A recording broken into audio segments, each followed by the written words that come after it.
traveling to different places, interacting with the local people, eating the local cuisine, and learning about the culture of the people in different places can be really rejuvenating for the mind. That's why we never miss any opportunity to visit any new place.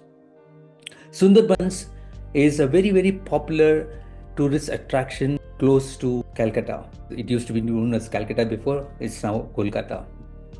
Even though I had grown up in Calcutta, I did my entire schooling in Calcutta. I was even posted on a job posting for about a couple of years in Kolkata. I had never visited the Sundarbans. वो कहते हैं ना, घर की मुर्गी दाल बराबर. That was the case. So this time when we were on a holiday in Kolkata, we decided that we should not miss this opportunity. In my Facebook post, where I had posted a few pictures of our trip, I promised to create a video on our trip to the Sundarbans. This is that video. Whilst this particular episode will be useful for those who want to know a little bit about Sundarbans or you are planning to visit the Sundarbans, the purpose of this particular episode is not to promote Sundarbans as a tourist attraction. If you want to know more about the Sundarbans, there are umpteen number of videos available on the internet. The purpose of this particular episode is to share with you how invigorating it is to take time off our busy schedules and mundane routines to visit some new places, enjoy nature, interact with the people, and understand their culture. It was such a wonderful experience that I couldn't help putting together this episode. I hope you enjoy it. We booked a 2-night, 3-day package tour with Sundarbans Eco-Tourism. I've shared the details about their website, etc. If you are interested, you can check them out. The tour started at about 8:30 a.m. We were picked up just outside the Indian Museum on Chaurangi, now it's called Jawaharlal Nehru Road in Kolkata. We were served breakfast in the bus itself, and on the way we stopped for tea, coffee and a bio break. About 12:30 p.m. we reached a place called Khali, where we were transferred from the bus into the launch or the ferry. Khali in Bengali means creek. Now Sundarbans consists of a number of islands and creeks, so most of the tour was along the creeks. We spent most of the 2 days in the ferry or in the launch, where we were served tea, coffee, breakfast, lunch, snacks, etc. It was a completely self-sufficient launch. Before doing the booking, since we are pure vegetarians, we checked out with them whether they will be able to arrange for any vegetarian food, because Bengalis are predominantly non-vegetarians. So we were a little concerned about that. They said there is no problem, we will organize vegetarian food for you. And they did a fantastic job of it. The food that they served was authentic Bengali food. And the best part is, at the time of serving food for lunch, they would call the vegetarian people first to take their food before the non-vegetarian guys. That was really nice of them. The food was absolutely amazing. And if you like Bengali food, you will freak out. As we cruised along the creek, we stopped at a number of places and hopped onto the island. Our guide shared with us the significance of each place. He showed us the Sundari tree from where the Sundarbans got its name. The water being very, very salty, the Sundari tree has a tendency for the roots to come out of the ground. So that's the speciality of this tree. Watch this clip where our guide, Keith, was an amazing guide. He shared with us the significance of each place, the challenges that the people living in this region face. It seems the people go into the forest to get honey, and it is quite dangerous because very often the tiger attacks them and they lose their lives. Each day is a challenge for these people. And he also shared about the type of animals which are there in the islands, the birds which are there, the type of trees which grow, etc. He shared with us all the details. He was an amazing guide. Watch this clip now. This video clip was taken very extempore, so I have not gone with an intention of recording. Therefore, I didn't have the equipment. So, especially in the beginning and some parts in the center, you'll hear some lot of background noise. This is caused by the very strong breeze which was blowing. So you'll have to bear with it. I really couldn't cut off that background noise. So enjoy the clip. We have with us Keith, who's our tour guide. Hello everyone. So I would like to let you know you started from Kolkata, Yeah. and you had a journey of approximately 102 kilometers to 170 kilometers. Right. So you reached the drive point, which is Godkhali. So over here, when you reach Godkhali, you have to move around with local boats. Right. Since you are actually at the backwater of Bay of Bengal, so this is a whole entire water body, island surrounded by water body. So Sundarban, as it is, it's the largest mangrove forest as well as the largest delta in the world. Right. So as we know, India and Bangladesh, we share the Sundarban before the division in the year of 1971. So we used to share the Sundarban together. So Sundarban, the area which used to be previously, it used 26,000 square kilometers. So after the division came in from Bangladesh to India, what happened that the Indian side, like we got like just 35 to 37 percentage of the Sundarban. So we just covered, we have only like 9,630 square kilometers. Okay. So in this 9,630 square kilometers, we only have 12 islands. 102 islands, I mean, sorry. So 102 islands. Out of that 102 islands, we have like 52 to 54 islands which is inhabited. So these inhabited areas are where the human beings live. So normally, previously, people used to live on these islands, like never used to live on these islands. After the deforestation, forest decreased time to time.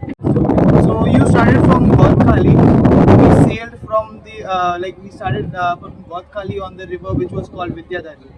So which was facing four different rivers, which was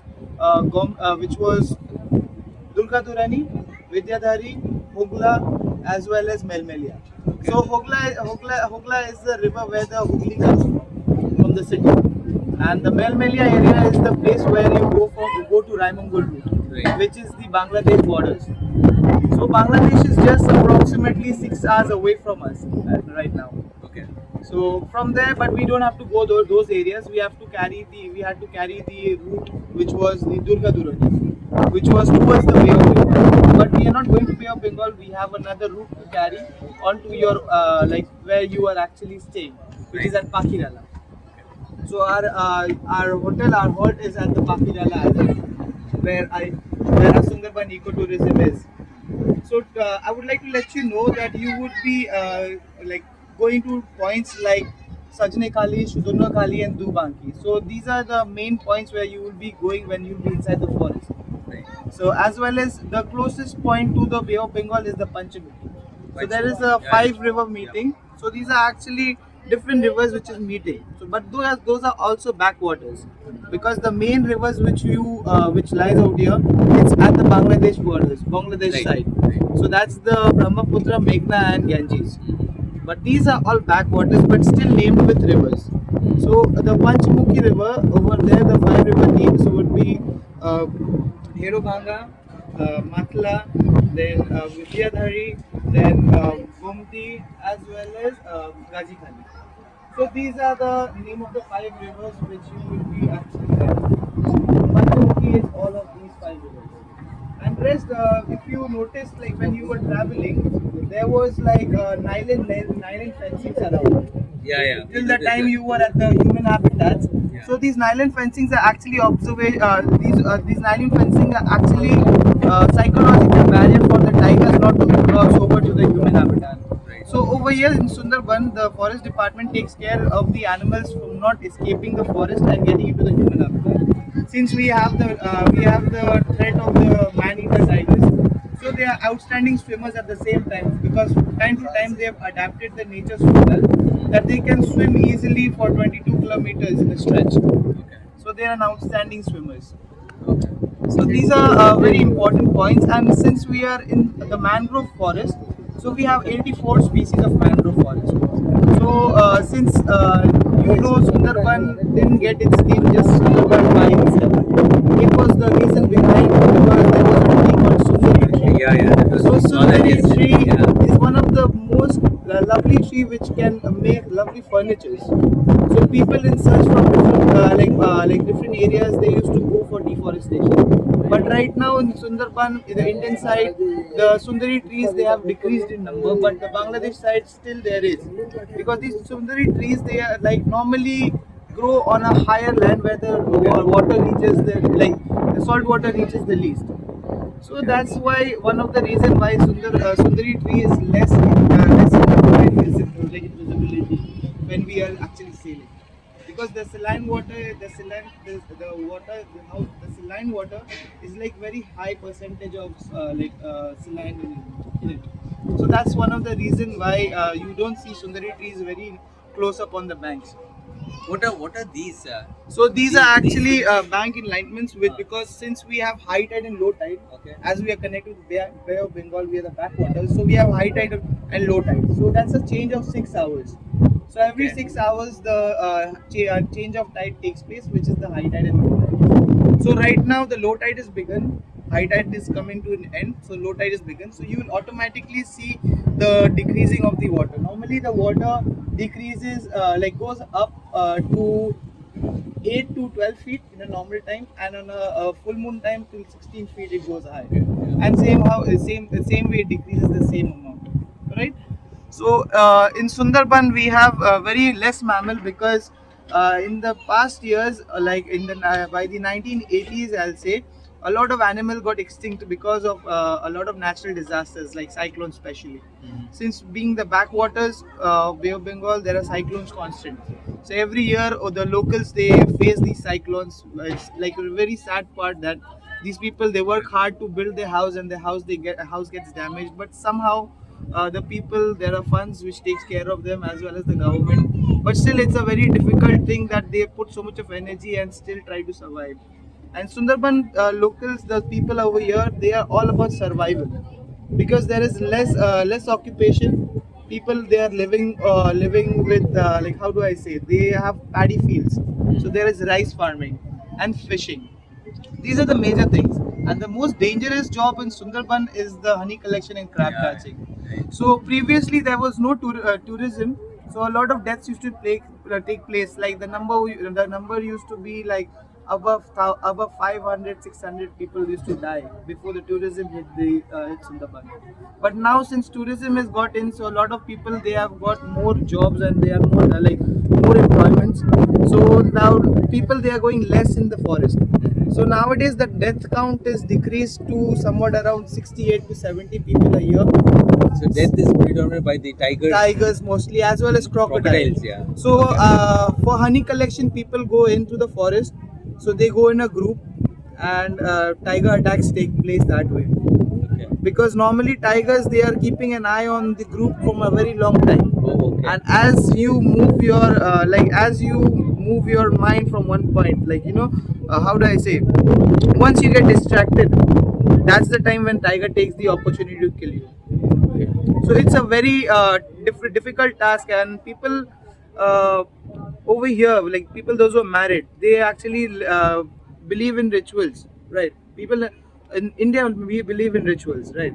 So over here there is a ritual that people when their husband they are going inside the forest, the ladies they actually start living a very simple life, as good as a widow, because there is a saying once you go inside the forest there is no chance coming back. So unless their husband return back, they actually don't live that happy life unless they don't return back. And once their husband return back, they have a nice gathering and a nice feast. It's like that. So that's important. As well as previously the people honey collectors they also used to use a mask behind, because there's a saying that tigers only attack when you are not seeing Not it. okay. You are when you are not aware of it. That's So to that's to fool bluff. the tiger. Yes, that's to bluff the tiger. But time to time, tigers have tasted the human blood, the human flesh, as well as they understand that we human being we are not as strong as them. So that mask doesn't work that anymore. But still become there, smart. yes, but still people take that risk to wear the mask, still till they still take the risk to go inside the forest, and still they use the continue the culture of wearing the mask. And there is also a very important ritual before getting into the forest. These people, they go to the Ma Bonabibi temple.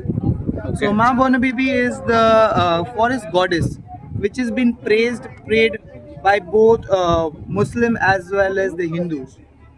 So there is one only forest goddess. So she is the protector of these people, those who get into the forest. Yes, it's a very interesting story behind it. It will take a very long time. So, cut short, this is the best thing that they pray to Ma Bonabibi, and they believe that Ma Bonabibi will protect them. So it's a very like, how do I say it? It's a belief which is very strong, unbreakable. So from time to time, still that ritual is being carried. So it means really a big thing. And crocodile attacks are also happening in Sundarban, because over here we get tiger prawns. So to collect the tiger prawns seedlings, people they move around in the bank nets. So when they're moving with nets, the crocodiles they pull the human beings and they take them into the water. So the threat is just not the tiger, also the crocodile. That's how Sundarban people are living. So it's a difficult life. So if you see people, you'll see the survivors over here. Yeah, in fact, one of the two Yes. guys yesterday, she was telling that there's in their village, there's Yes. one person who survived, who fought against the tiger, and he's still alive. Yes. Amazing. People are like very courageous over here. Yeah. Very courageous. So I'm sure like you didn't know about it, but now I'm sure you might be feeling very like warmed inside you that you met people, those who survive Yes. things, survivors. So a lot of survival skill is needed to live in Sundarban. It's not easy. And facing cyclones also is another task out here. In the year of 2009, we had a very big cyclone, which was Aila. So the water rose so high that the islands were underwater for some time, as well as some of the islands when the salt water got in, there was no cultivation for 3 years in Sundarban in total. So it was so bad. So there was relief. So there were people who were funding, and that's how people survived. And then Thanks, Kik, for all that information. It was a wonderful experience that we had. I'm glad I could have given my message. Yeah, absolutely.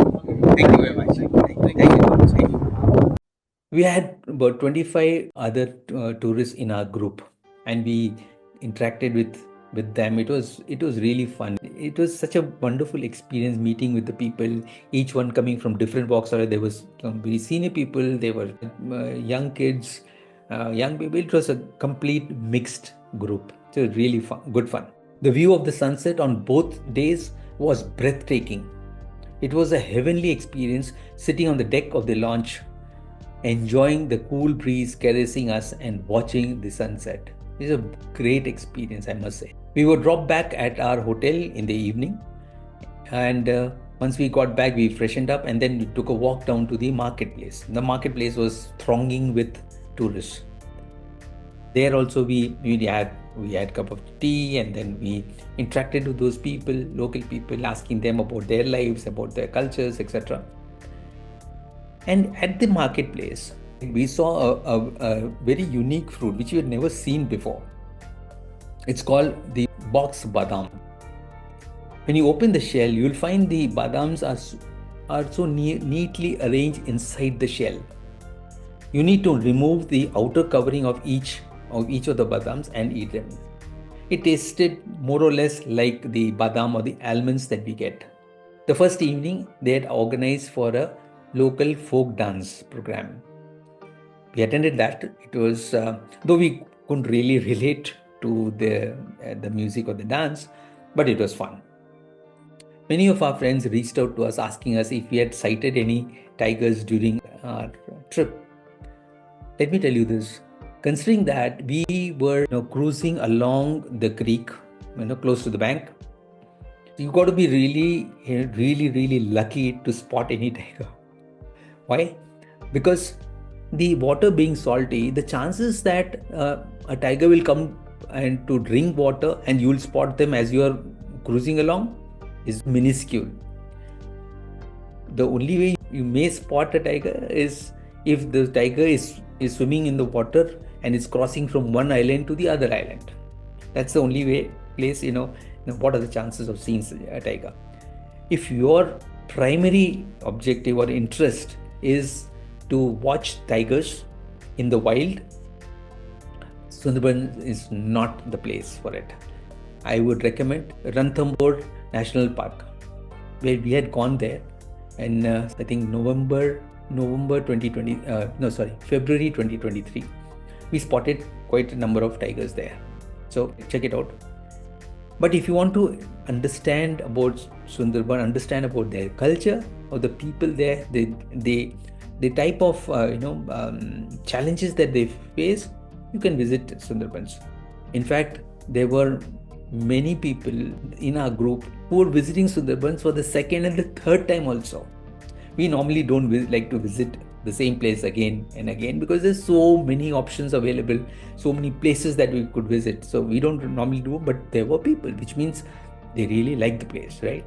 On the whole, we really enjoyed the trip. It was a very different experience.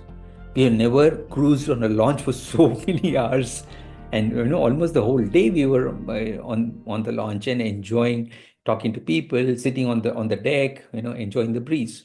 So this was in a very short about our trip to Sundarbans. I hope you liked the episode. If you did, do share and comment, and consider subscribing to the channel. And if you have any specific questions that you want to know about Sundarbans or our experience, feel free to write in the comment section. I'll respond to you within 48 hours, and that's a promise. Shortly in the next couple of weeks, I'm working on another episode which is on hypnotherapy. It's going to be an interaction with Dr. Ritu, where she'll be sharing with us the power of hypnotherapy, how you can use hypnotherapy to leverage the power of your mind. It's a very, very interesting episode. And if this is an area of interest to you, do subscribe to the channel so that you get the notification as soon as I publish that video. However, if you are already a subscriber, you don't have to do anything. You will get the notification whenever I publish that video. Thank you very much for being with me till the very end. We'll look forward to seeing you in the next episode. Bye bye. Take care.